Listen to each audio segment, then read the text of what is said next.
Paz do Senhor, crianças, estamos começando mais uma aula e o tema da nossa aula é a história da sementinha.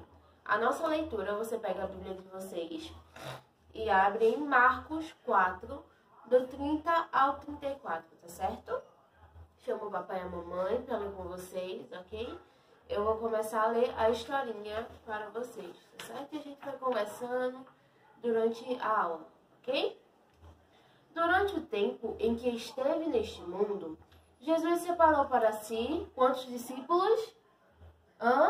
Isso, 12 discípulos, que estariam aprendendo diretamente com o Mestre as verdades referentes ao reino de Deus. O Senhor sabia que os judeus estavam cegos por sua religiosidade falida e distante de Deus, vivendo em pecados. A maior parte dos ensinamentos de Jesus era contra a hipocrisia e as motivações erradas dos líderes religiosos judeus, os quais faziam pouco caso de Cristo e tentavam surpreendê-lo em algumas palavras. Por esta razão, o método utilizado pelo Mestre de Nazaré, nosso Jesus Cristo, era as parábolas.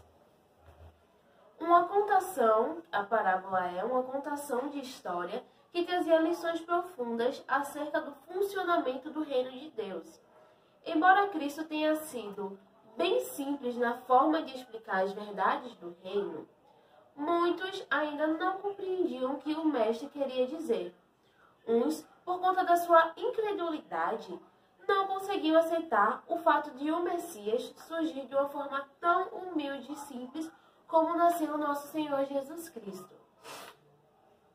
E alguns compreendiam em parte e até seguiam o Mestre, em busca de respostas para suas dificuldades e sofrimentos. No entanto, aos seus discípulos, Cristo revela em particular as verdades acerca da vontade de Deus. É bem verdade que nem tudo os mesmos compreendiam, os discípulos não compreendiam tudo, mas a eles era dado o privilégio de conhecerem os mistérios do reino.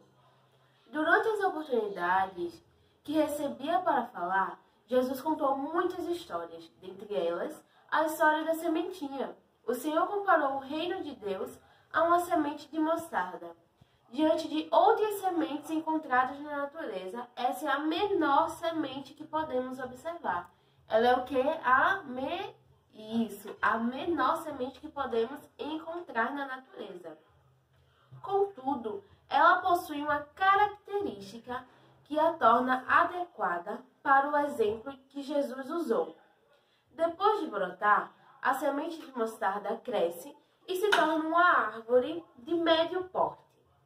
Nem tão grande, nem tão pequena, chegando a medir até 1,5 metro de altura.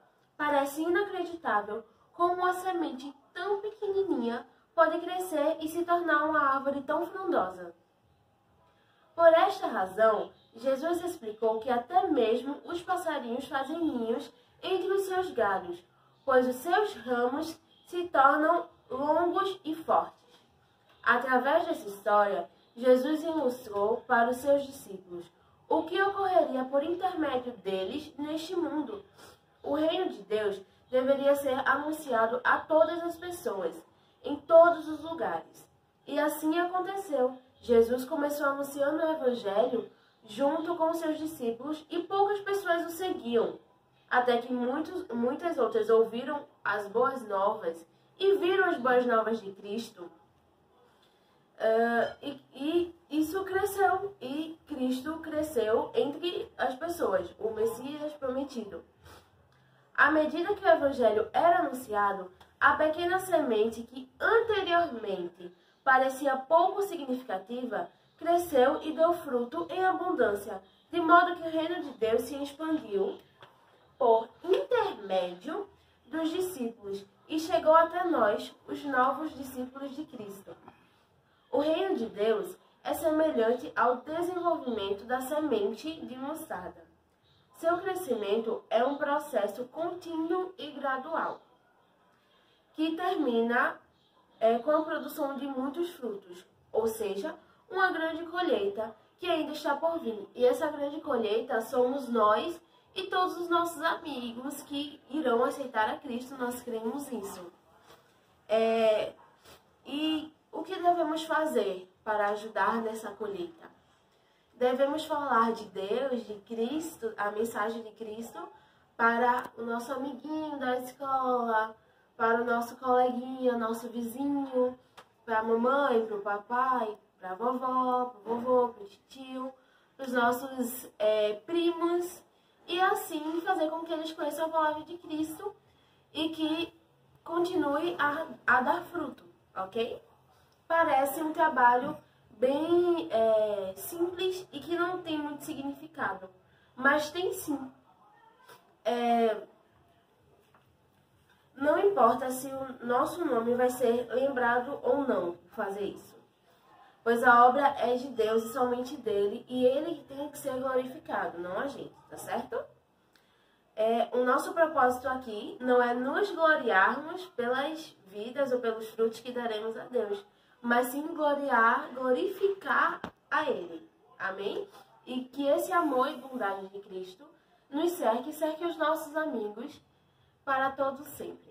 Amém? Essa foi a nossa aula. Espero vocês na próxima aula. Beijos. Tchau.